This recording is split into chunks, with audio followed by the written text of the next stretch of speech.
Okay, let me tell you about one of the wildest stories from the internet I have ever heard. It seriously sounds like it's straight out of a movie. Imagine a massive group of complete strangers scattered all over the globe who decide to team up and buy one of the most important documents in American history. Well, guess what? It actually happened. This is the incredible, chaotic, and fascinating story of Constitution DAO. So, where did this all begin? Well, it all started with a totally impossible idea. You had this priceless historical artifact going up for auction, and a bidder that was, let's just say, unlike anything the world had ever seen before. I mean, this was the question at the heart of it all. An idea so audacious, so out there, it was almost laughable at first. Could a totally decentralized group of people on the internet, people who've never even met, really come together and buy an original copy of the US Constitution? And this is what makes the whole thing just so compelling.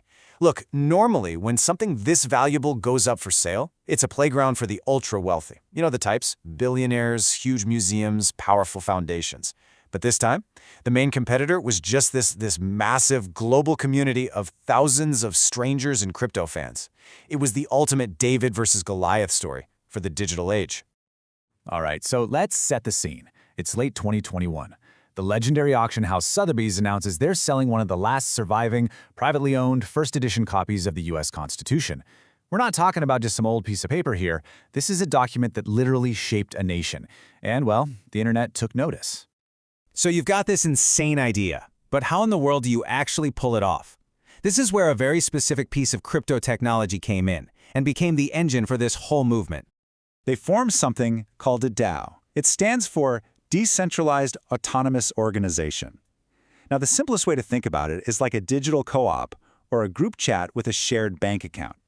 It's a structure that lets thousands of people, pool their money together into a shared crypto wallet and then vote on what to do with it. All the rules are out in the open, enforced by code on the blockchain.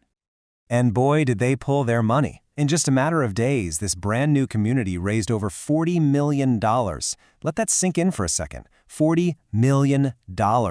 Some people were chipping in $5. Others were putting in hundreds of thousands. It was just this absolute whirlwind of collective belief and action.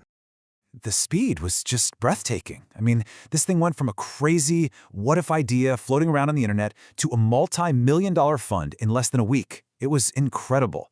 By the time the auction actually rolled around, the entire world, not just crypto people, but the mainstream media, everyone, was watching to see if this digital collective could actually pull it off.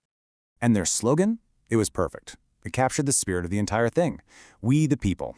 It wasn't just some clever marketing line. It was a real rallying cry. It connected their modern, kind of chaotic digital effort directly back to the very first words of the document they were trying to buy. All right, so with more than $40 million in the bank and the eyes of the world on them, the stage was set for the dramatic climax, the auction itself. And you could just feel the electricity online. Their Discord channels were just buzzing, Twitter was going absolutely wild. For the first time ever, it felt like thousands of totally regular people had a real seat at one of the most exclusive tables in the world. They had a real shot. And then, the twist. After all that momentum, all that fundraising, all that hope, at the very last second, they were outbid. A billionaire swooped in and won the auction. The internet lost. But here's the thing. Losing that auction, that wasn't the end of the story. Not by a long shot. In fact, you could argue that's where the most interesting part of its legacy really begins. Because, sometimes losing the battle is what helps you win the war. But we gotta be honest, the aftermath was, it was a mess. Trying to refund millions of dollars to thousands of different crypto wallets turned into a logistical nightmare. You had these crazy high transaction fees on the Ethereum network that were eating into people's money. All of that, plus some really big unanswered legal questions, led to a pretty chaotic and complicated end for the organization itself. But despite that messy ending, the real victory was what this whole experiment proved. It was a massive proof of concept. It showed the world that a decentralized community could mobilize at lightning speed, raise an absolutely staggering amount of money, and directly challenge the closed-door world of high-stakes auctions. For 1 week, they completely changed the rules of the game, and man, did they capture the world's attention. So they may have lost the document, but they won something else entirely.